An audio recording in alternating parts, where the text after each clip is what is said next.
तो जरा एक बार सोच करके देखिए, आप अपने कार्य के लिए, अपने लक्ष्य के लिए तैयार हुए और पेट्रोलियम एक ही बार सारा दुनिया से खत्म हो गया, तो आप क्या करेंगे?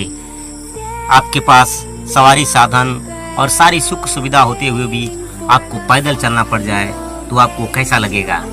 क्योंकि पेट्रोलियम सीमित रूप में है, सीमित मात्रा में है। आज के 40-50 वर्ष के बाद पेट्रोलियम खत्म हो जाएगा, तब दुनिया वाले कैसे चलेंगे? आपके पास बड़ी बड़ी मर्सिडीज हैं, गाड़ियां हैं, मारुति हैं, सब के सब आपके घर में खड़े रहेंगे, तब आप क्या करेंगे? आपको कैसा अनुभूति होगा? जरा एक बार गंभीरता से सोचिएगा। हमारे खाने पीने के लिए हमारी आवश्यकता के अनुसार माल ट्रांसपोर्टिंग के सहारे आती जाती रहती है। अगर पेट्रोलियम खत्म हो जाता है, वो भी हमारी आवश्यकता के अनुसार हमारे उपभोग के लिए नहीं पहुंच पाएगा, तो हमारा क्या होगा? आप सोचते होंगे प्लेन तो डीजल पेट्रोल से नहीं चलता है, तो प्लेन कैसे रुक जाएगा? लेकिन आपकी जानकारी के लिए मैं बता दूं, जो प्लेन में तेल डाला जाता है, जो कि ईंधन होता है, वो भी इसी पेट्रोलियम से बनाया जाता है, इसलिए प्लेन भी बंद हो जाएगा। तब ये दुनिया कैसे चलेगी?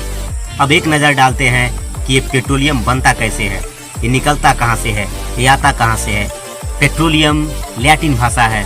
पेट्रोलियम का मतलब होता है चट्टानों से निकलने वाला तेल। पेट्रोलियम जमीन के भीतरी सतह में तरल पदार्थ के रूप में पाए जाते हैं। पेट्रोलियम के बड़े बड़े कुएं होते हैं। पेट्रोलियम को बड़े बड़े मशीन द्वारा पता लगाया जाता है। पता लगाने के बाद उसको निकलवाया जाता है। निकलवाने के बाद बड़े बड़े पेट्रोलियम रिफाइनरी में भेजा जाता है। कुछ लोग कहते हैं कि पेट्रोलियम दुनिया से खत्म नहीं होगा, पेट्रोलियम भी बनता रहता है। ये उनकी गलतफहमी है, क्योंकि पेट्रोलियम पानी जैसा नहीं होता है। उसको जलाया, पानी भाप बनेगा और आसमान में जाकर के बादल बनेगा, फिर पानी के रूप में बरसकर ज़मीन पर आ जाएगा। पेट्रोलियम को अगर एक बार जला दिया गया तो फिर दोबारा उसको पेट्रोलियम के रूप में प्राप्त नहीं किया जा सकता, क्योंकि पेट्रोलियम जलने के बाद धुआं बन जाता है। इसी वजह से हम पेट्रोलियम को दोबारा रीयूज नहीं कर सकते। पेट्रोलियम एकदम काला और गाढ़ा रंग का होता है। आपकी जानकारी के लिए मैं बता दूं, पेट्रोलियम जैसे कि डीजल, पेट्रोल, केरोसिन की जमीन में गड्ढा खोदा और निकाल लिया, जमीन में पाइप डाला और निकाल लिया, जमीन में बोर किया और निकाल लिया।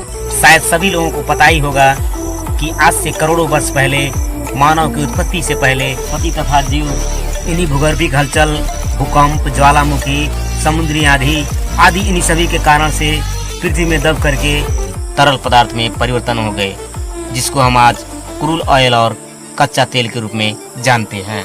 पेट्रोलियम को पता लगाने के बाद उनको बड़े बड़े मशीन द्वारा ड्रिल करके निकाल लिया जाता है और बड़े बड़े पेट्रोलियम रिफाइनरी कंपनी में भेज दिया जाता है। रिफाइनरी में ले जाने के बाद उसे बड़े बड़े अलग अलग बर्तनों में उबाला जाता है, गर्म किया जाता है, जैसे कि पानी 100 डिग्री तापक्रम में उबलने लगता है। और उसी तरह से पेट्रोलियम को भी उबाला जाता है और अलग अलग पाइप के सहारे अलग अलग बर्तनों में निकाल लिया जाता है, जिसका एक हिस्सा पेट्रोल होता है। इन सभी को रिफाइन करके निकालने के बाद दुनिया के हर कोने में पेट्रोल पंपों पर ट्रांसपोर्टिंग के मदद से भेज दिया जाता है।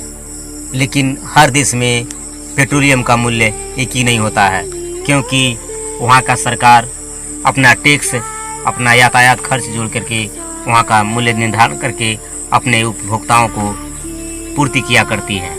लेकिन 40-50 वर्ष के बाद पेट्रोलियम नहीं रहेगा, तो उसके बाद इंसान कैसे चलेंगे? दुनिया भर के सारे वैज्ञानिक इलेक्ट्रॉनिक से चलने वाले और सोलर सिस्टम से चलने वाले गाड़ियों का निर्माण करने में लगे हैं, लेकिन अभी तक कोई सफलता नहीं मिली, क्योंकि पेट्रोलियम गाड़ियों के मुकाबले चार्जर गाड़ी या सोलर गाड़ी कंपटीशन नहीं कर सकता, स्पीड नहीं दे सकता और चार्ज खत्म होने का भी समस्या ज़्यादा होता है। इसलिए दिखावटी या शौक से गाड़ी ना चलाएं और आवश्यकता अनुसार ही ईंधन का प्रयोग करें। तो दोस्तों, आज का वीडियो आपको कैसा लगा कमेंट जरूर कीजिएगा। फिर मिलेंगे अगले वीडियो में, तब तक के लिए नमस्कार।